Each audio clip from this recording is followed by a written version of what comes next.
Works all the way around. So I that shit that give it up. Come on.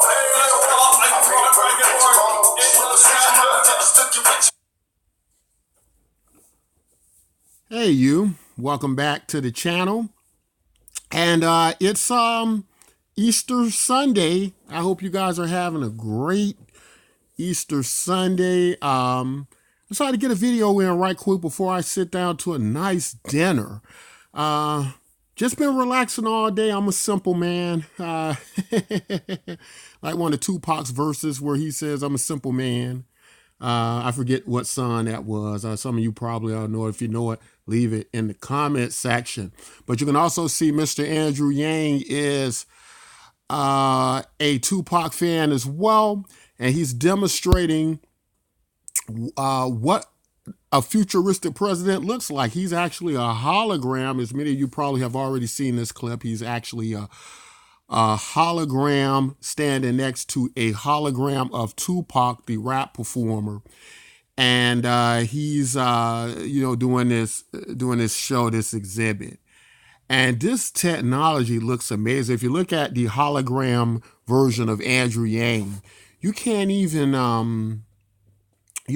tell he's a hologram. Like at first I thought he was on stage and he was next to Tupac performing as the hologram, but the actuality is he's a hologram too. So you got two holograms on the same stage. So that's just amazing. Imagine what the next 10, 20 years is going to look like. Like this technology is, because I remember when that Tupac hologram was first done a few years back, you can see the improvements in the technology.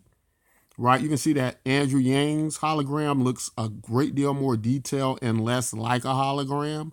So that's amazing. And they call it bilocationism now, or telepresence. Futuristic terms coined that we'll have this kind of technology in the future. And so being this futuristic president, being this younger president who's running, that's going to attract a lot of younger people, right, as we're getting to see. And so I just thought that's amazing. So we're going to talk a little bit about that today. We're going to talk about some interesting stuff that happened with Bernie Sanders and Ann Coulter that was out in relation to Andrew Yang. And we're going to talk about the African descendants of slaves a little bit at the end of this. And so we're going to get into it a little bit. So we know that we're just coming off of Andrew Yang's town hall meeting. A lot of us were sitting back waiting on the polls for that. When the polls were released, I believe they were actually released on Sunday. So really of the town hall last week. So we didn't really get to see a lot of results of that. But since then, I think Andrew Yang had moved up several places. I believe he's ahead of Cory Booker now. And it's weird when I look at these Democratic the people who are leading as Democratic candidates who are leading the polls, it is, when you look at those people, it is just so odd to me that some of these people are leading. Kamala Harris is still leading. There was Elizabeth Warren. I think she's going to be the first people that Andrew Yang overtakes. And then, of course, you have Pete Buttigieg. I believe I'm saying his name right, Pete Buttigieg. And Pete Buttigieg, he's interesting. I don't think he really has said anything concrete or said anything to get excited about, anything that's going to change anything. But his record is quite impressive because I think he was like one of the first youngest mayors. I believe he worked on the Kerry presidency, or was it the Obama presidency? One of them. I think it might even went back to Kerry, but he went to Harvard. I think he just has a very impressive record about getting elected, and so he's an impressive younger candidate as well. But he doesn't, to me, seem to be bringing anything that's going to change the system significantly. Then, of course, we now have Joe Biden's going to enter, and he's winning in the polls, and of course Bernie Sanders, who looks like he's leading number one. So we're going to talk a little bit about that. So with the town hall, what was so great about it was that we got, for the first time, a lot of Americans got to see Andrew Yang. and they got to ask questions, and I thought he did very well through that. Now I'm going to tell you one of my most, it was two parts I found very, I liked the most, that impressed me the most. One was when the autistic gentleman asked him a question, because what I think that got a chance to do is we got a chance to see again Andrew Yang be a human being, a concerned citizen, concerned about autism, and be a good parent, and how he dealt with the person who was concerned about his rights in America as an autistic person, and the help and support that they would need. And then the next best question was more related to foreign policy, and I think Andrew Yang did a. I mean, this was probably the most impressive answer I've heard from a president candidate.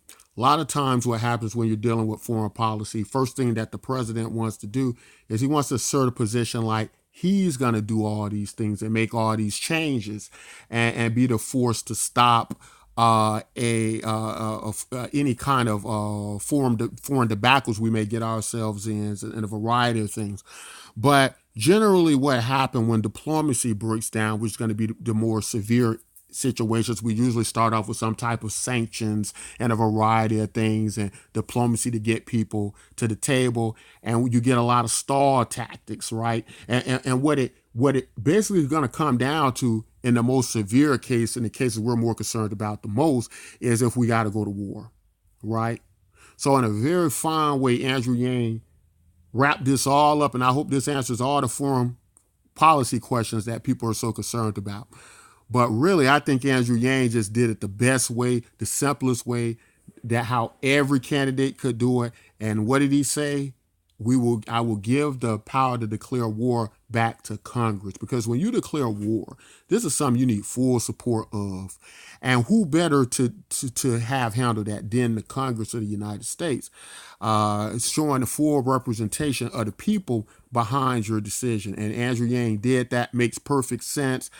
He doesn't try to come off as a foreign policy expert. Delegate that authority and power to the people who need to make that decision, who are more qualified in some ways to make that decision. And so Andrew Yang is showing us a great deal of wisdom and how to delegate power and responsibility. So he did an excellent job in that.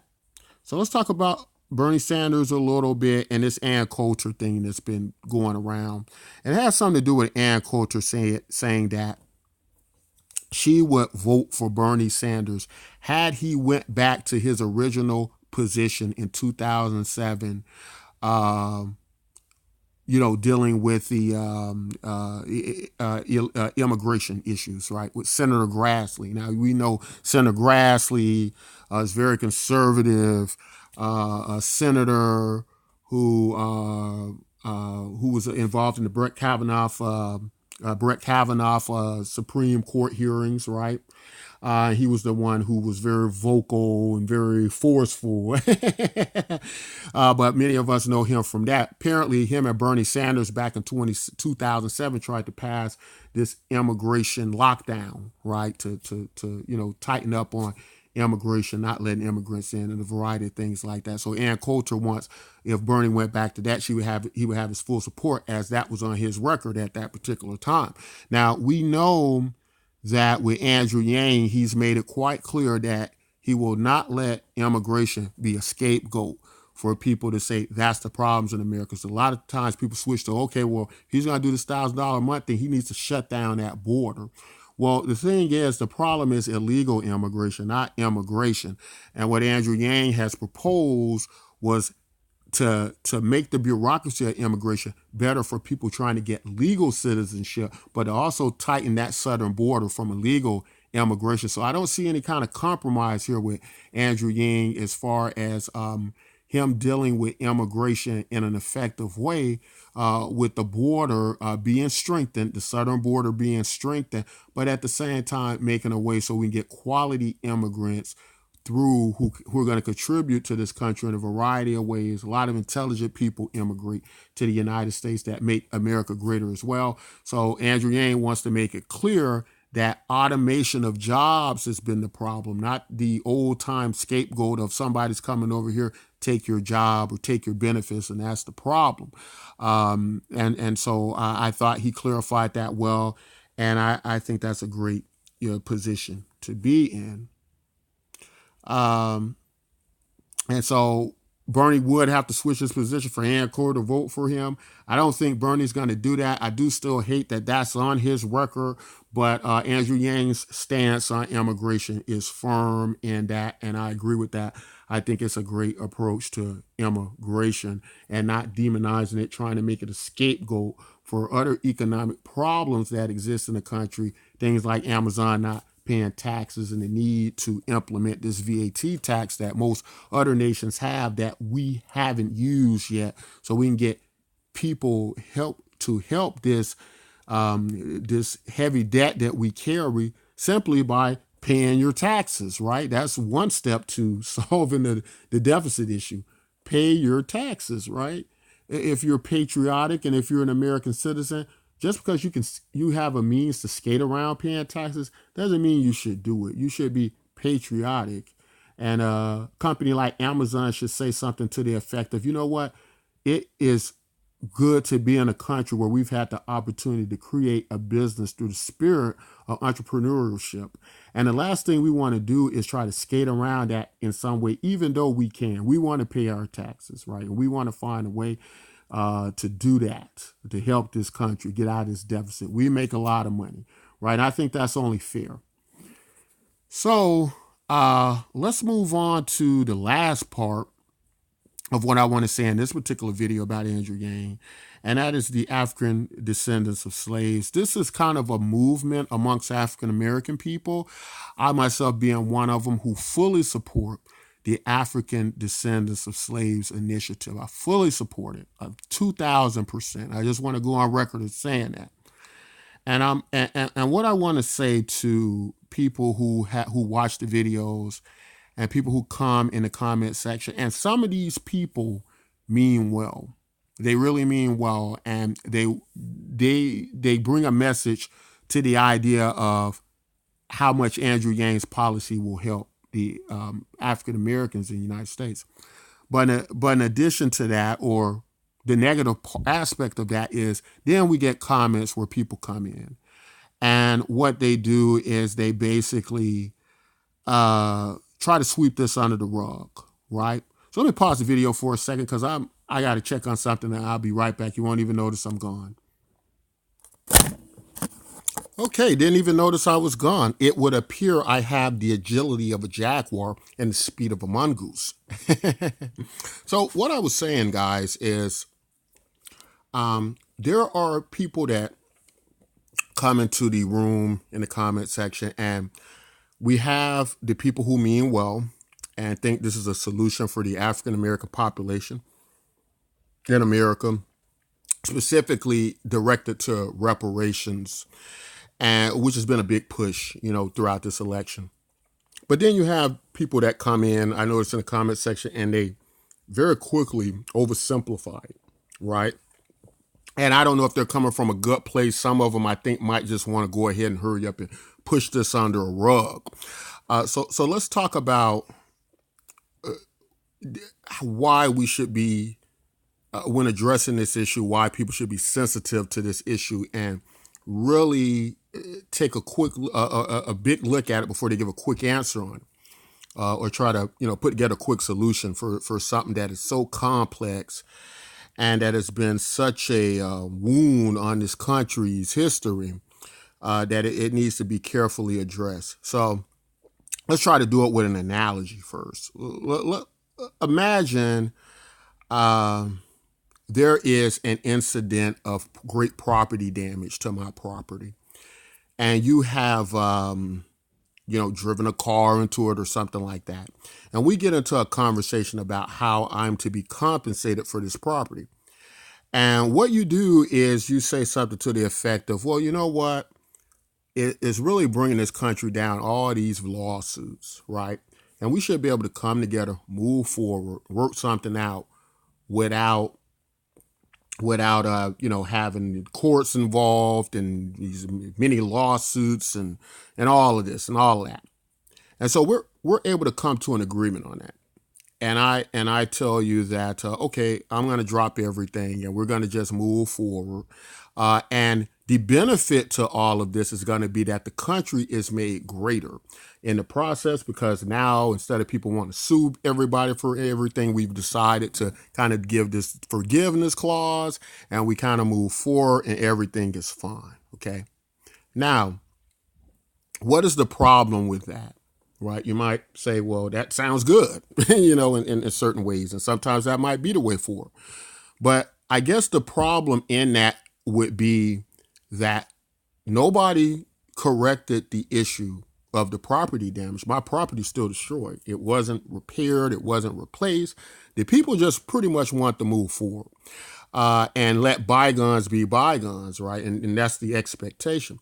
But see, the problem, with all of that is kind of when we come in and we have these answers like, well, that $1,000 going to be more, going to do more. Going to do more for African American communities, or going to have such a positive effect on everything that it's going to by default kind of fix that.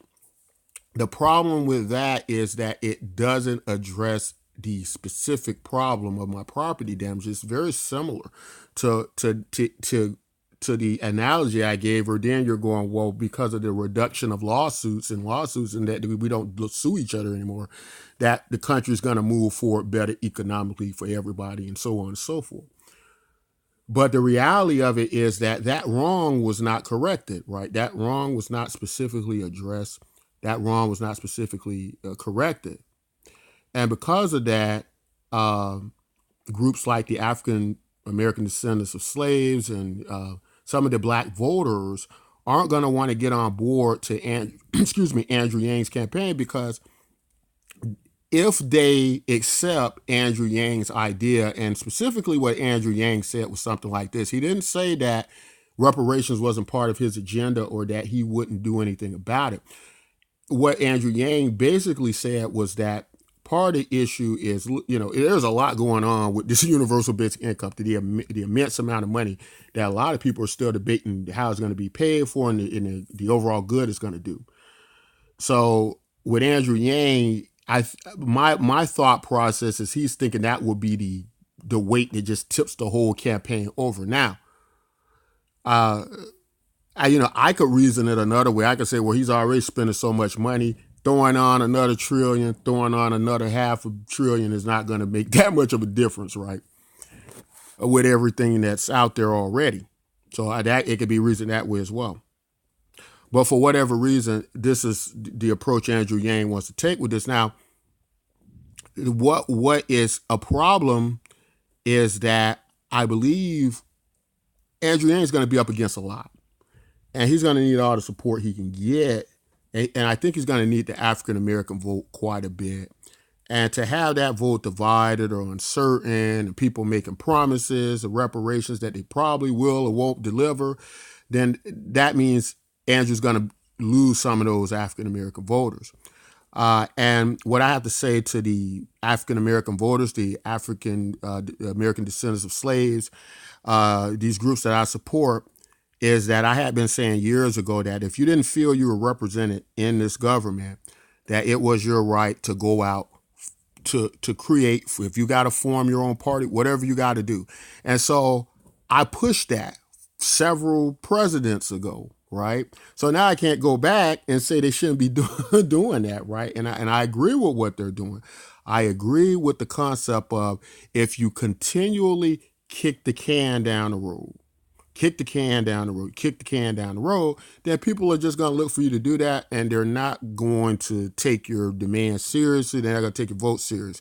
So I understand that, and that's why I support this. Now, speaking personally from myself, what I would say to the African descendant of slaves too is that before I even knew about the movement, although I had pushed it for so many elections ago, before I knew about it, I was part of this passion project of mine that meant to supply universal basic income to not just Americans, but using blockchain technology to give it to the entire world, right? And so when Andrew, it's how I found out about Andrew Yang too, because when Andrew Yang, a lot of people didn't even know who Andrew Yang was. If you look back at my videos, I got videos probably out about him before a lot of people.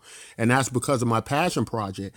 And I wasn't aware of the African descendants of slaves. And I had already latched on to Andrew Yang because what he was proposing was so parallel to my passion project. It just was such a harmony that I had to support Andrew Yang. Now, in saying that, I still support Andrew Yang. It's this campaign's built up. I think this is going to be better for the world. I think it's going to be better for America. And the reality of it is, I can separate the issues. I'm able to separate universal basic income from reparations. And I understand the African descendants of slaves have drew the line in the sand, and they got to stand their ground, because I'm telling you, once you start to not stand your ground, guys, you're going to, people are going to look for you to move it all the time. They're going to say, well, you did it with this guy, you did it with that guy. So I can't in good conscience, I can only support that, but I can only speak for myself to say that to me, this is more than an election. This is symbolic. So I'm kind of stuck in this kind of situation with this. And at the end of all my videos, I tell everybody that, I believe Andrew Yang is going to win, but if he doesn't win, that you all should be, keeping this movement going. And one way you could do it is by joining my platform, my program, that looks to provide the basic rights of UBI to every citizen of the earth. But I separate that issue, and I try to be clear, and that's what I'm trying to explain to the people who comment on the section, to my subscribers, that please don't try to oversimplify this $1,000 per month as a reparations for African American people. We have to separate those issues. That's not going to help, and it doesn't do any justice. It is a issue that's dealing with automation in America and making America better. But this is a wrong that was done to a group of people that is going to have to be corrected at some point, just like many other groups had been through atrocious events, and they were able to gain settlements and lawsuits. Now, as far as what that should be, because that comes up a lot, I don't know. I'm not able to make that. I have proposed some things. I could tell you some stuff I proposed, but it's not up to me. And I can understand if it wasn't accepted or even in the ballpark. Because what I propose is, I've come up with ideas like, if Andrew Yang were to award everybody the $1,000 per month, that then I would like to see reparations monuments in every state and federal building across the country. And monuments as remembrance to a wrong that was done that we shouldn't do again, because generally what it goes to is, oh, this is too big of a problem, we can't pay for it. And so we're not going to even do anything about it. But let's think back to my analogy, that court case with property damage. Can you imagine your property being destroyed, and you go into a court system, and the court system saying something to the effect of, well, you know what? It was so much property damage done, we're just going to have to throw this entire thing out of court. You see what I'm saying? Like, we're not going to even try to fix this. No, that's not what happens in a court hearing. What they do is, whether you could pay that settlement or not, it's awarded. And they're going to take whatever they can and make payments to that party. And that what you can't pay is going to still be owed. That's generally how court cases go down. So you have to understand the position of the African descendants of slaves and just black voters who are now wanting to know, is the reparations part of this campaign and these campaigns. And it's been emphasized now over the election circuit. So it's not going away. People, even the people who don't plan to do anything about it, they're going to use it in the polls, right? And that's what I try to tell African descendants of slaves as well, and black American voters, is that that they can make promises, but if there's not concrete, but the idea that somebody's talking about and going to do something about it, that has value as well. So that's why you can't push it on the rug. But I want to make that comment out there. I want to clarify my position. And I want to say this is going to have to be something done in the conscience of the black American voter, what he thinks is right. I'm not going to tell you to go out and vote for Andrew Yang. You know, I can only say, and I'll give this story, and I'll wrap it up. I can only say I heard the story about this guy who's talking about he was out with his son, and his son wanted a drink of a beverage or soda. He called it soda water, and he said that his son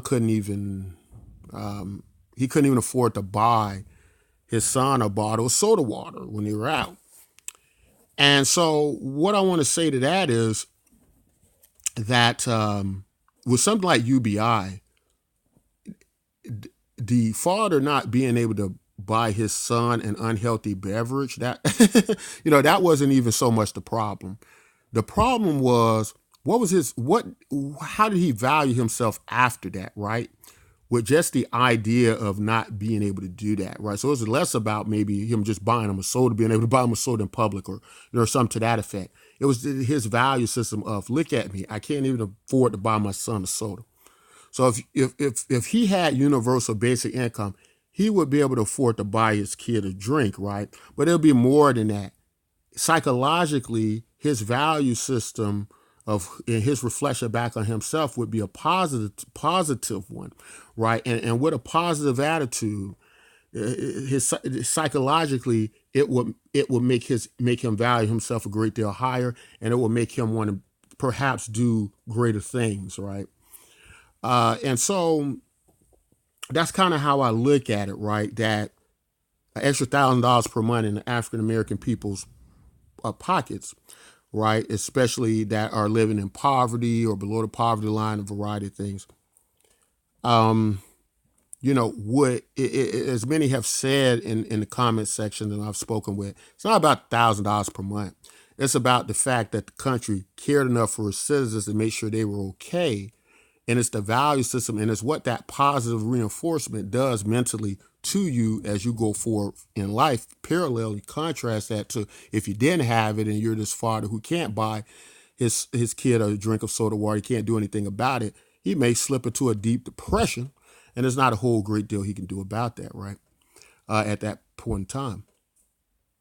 So the African American voter has to decide if is this something they can separate issues on, right? Is this something that they can go, well, we can get this and we can still pursue reparations?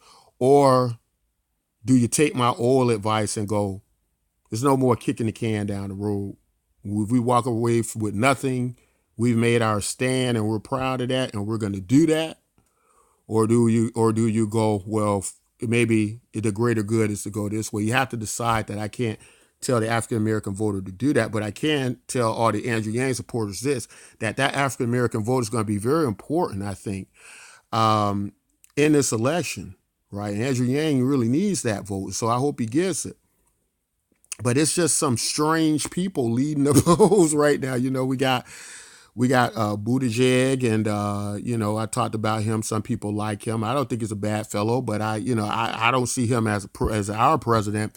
Buttigieg, you got Biden, you got, so it's just a lot of more of the same stuff. You got Bernie Sanders. Interesting enough, I got the news about Bernie Sanders and Ann Coulter from the Jimmy Dore channel that I talk about a lot. And he does an interesting show, but I thought it was important that, or interesting that Jimmy Dore had mentioned that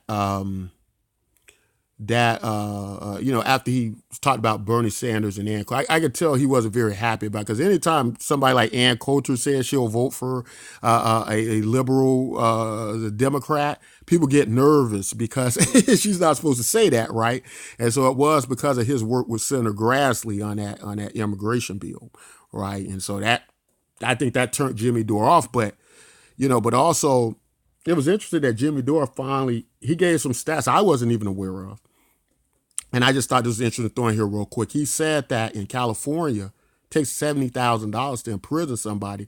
You could just pay them $50,000 a year not to commit crimes. And he said that was so kind of interesting to how UBI, one of the UBI arguments was.